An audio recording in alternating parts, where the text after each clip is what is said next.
Hello friends, this video on reproduction in organisms part 9 is brought to you by examfear.com. No more fear from exam. So let us now talk about the reproductive phase in little more detail. As I mentioned in the previous slide that there are a few more things to discuss in this phase. Now let us first talk about the plants. What happens to the plants in the reproductive phase?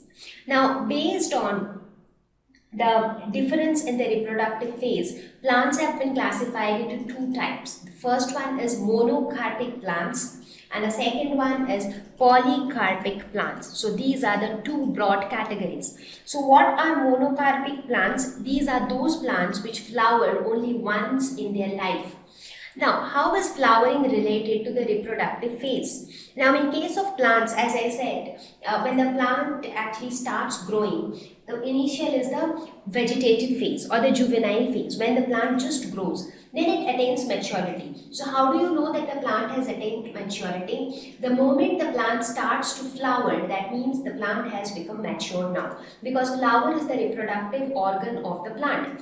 So flower starts appearing means the reproductive organs have started developing. So that means the plant has entered into the reproductive phase. Now there are certain set of plants which flower only once in their lifetime. That means they enter the reproductive phase only once in their lifetime.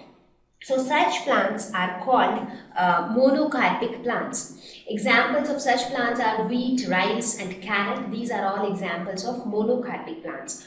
Whereas on the other hand, we have a set of plants which flower repeatedly at intervals. That means they enter the reproductive phase again.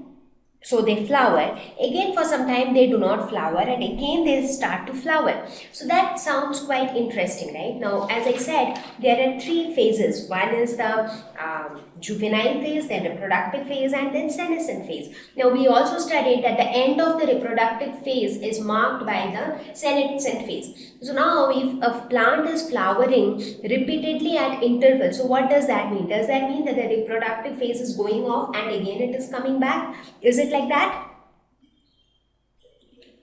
Now, it is not only about the phase into which the plant is, it is also about the environmental conditions. Now, the plants will flower only under suitable or favorable conditions. Now, when the plants flower for the first time, that means it has entered into the reproductive phase. It will keep on flowering as long as it is in the reproductive phase. Now, in some seasons, it might flower and in some seasons, it might not. That also depends upon the favorable environmental conditions. So, some of the examples of polycarpic plants are apple, orange and mango. These are all polycarpic plants and that is why you do not get mango throughout the year. You get it only during the season of mango, which is around April, May, June. So during those months you tend to get mangoes. Now in a very similar way, in case of animals also, they have been classified into two types. One is seasonal breeders and the other one is continuous breeders. Now what are seasonal breeders? These are those animals which reproduce at particular time of the year. So that means they cannot reproduce throughout the year, even though they are in the reproductive phase of their life, but they cannot reproduce throughout the year. Only in specific seasons, like how the polycarpic plants are. On specific seasons, they can breed. So examples are birds, lizards and frogs. That is why the mating of birds, lizards and frogs are seen only during specific seasons. Continuous breeders are those which can reproduce throughout their sexual maturity. So that means they can breed anytime they want throughout their reproductive phase of their life. Examples of continuous breeders are poultry, rabbit, cattle. They are all examples of continuous breeders. So these are the types of plants and animals based on when they breed or when they mate and depending on their reproductive phase. So now the question is, what indicates the start of the reproductive phase? So this is something which I was talking about in the last slide also. That how do we know that yes, the plant or the animal is now ready, or now the plant is completely matured and it has entered into the reproductive phase? So in case of plants, appearance of flowers denote that it has entered into the reproductive phase, because flowers are the reproductive organs of the plant. You remember the male reproductive organ, female reproductive part, everything is present inside the flower. We have already discussed this in our junior class. So flowers are the reproductive organs. So formation of cones now. This appearance of flowers is only applicable to the flowering plants. Now what about the non-flowering plants? Because we have a bunch of plants which do not flower at all. So does that mean that they'll never get matured? It is not like that. So those plants, for example, the gymnosperms, their cones are formed. The male and female cones are seen. So as soon as those cones are formed which can produce seeds, we say that the plants are matured. Whereas in case of animals, sex organs develop and mature, so all the reproductive parts of the animal tend to develop, which do not develop initially when they are born.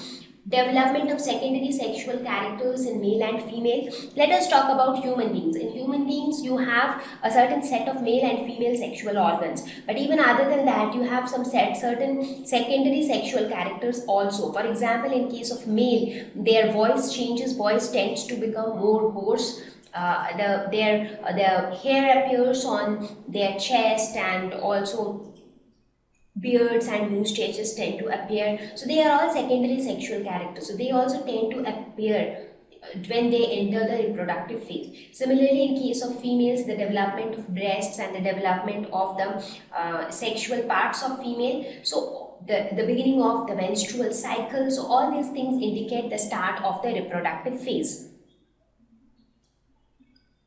Now, as a part of the reproductive phase, there are certain changes which occur only in the females, not in the males. So right now I am talking about the animals. So in the females, there are certain cyclic changes which take place as soon as they enter into the reproductive phase. So let us see what it is. Now, following changes take place in mammals, especially the females. Cyclic changes in ovaries. Now, what do you mean by cyclic changes? That means changes which take place in the ovaries in a cyclic way. That means periodically the same change will take place. So many mammals exhibit these cycles only during favorable conditions. Not necessary that every mammal will have these cyclic changes all the time. They have these cyclic changes only when there are favorable conditions. Hormones, so a lot of hormonal changes also take place. For example, if you talk about human beings, there are a specific set of hormones like estrogen and progesterone in females, which actually control all the organs or all the activities related to reproduction. So these hormones, there is also change in the amount of these hormones being secreted in the body. So all these changes take place only in the females. Now it has been observed that some of the mammals exhibit these changes only under favorable conditions. Therefore, they are able to reproduce only under favorable conditions, and they are called seasonal breeders. That is what I was talking about in the previous slide. Whereas there are other set of organisms which exhibit these cycles throughout the year, irrespective of the favorable or unfavorable conditions. So such animals are continuous breeders. Now, these cyclic changes in females during the reproductive phase, it is known as a menstrual cycle, and this process is called menstruation. Now, we will not get into the detail of menstrual cycle or menstruation right now. However, we'll take it up in one of our later chapters. Now, the same cycle has been given a different name in non-primates. And what is that name? It is called estrous cycle. So it is related to the name estrogen, the hormone which I was talking about. So it is called estrous cycle in non-primates, and it is called menstrual cycle in primates. So primates would include human beings, monkeys, so all those stuff. And estrous cycle would be there for other animals like cats, dogs, elephants, rabbits, etc. So this menstrual cycle or estrous cycle is something very specific to the females. This doesn't happen in case of males.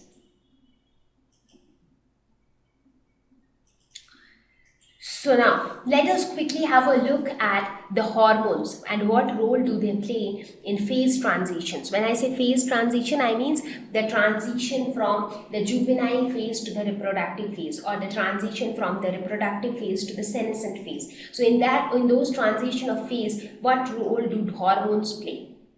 Hormones play a very important role in transition between the juvenile, reproductive and senescent phases. That is what I was just telling you. Now, the presence or absence of certain hormones can make a lot of difference inside our body.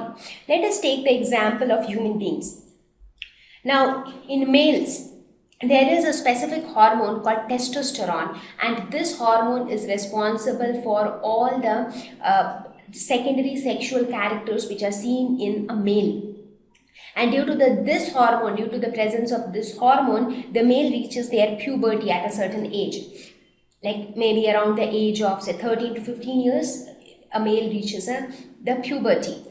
Similarly, in case of females, you have a set of hormones called estrogen and progesterone. We spoke about all these hormones in class 11th, right? So in estrogen, it takes care of all the secondary female characters and also the reproductive processes, and progesterone helps or supports the female body during pregnancy.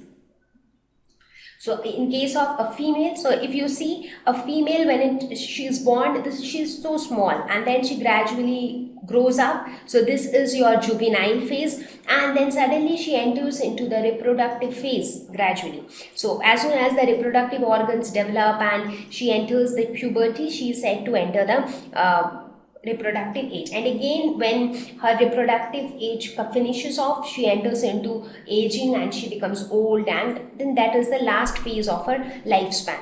So in all these are some of the hormones which play a very important role to make these changes inside the body.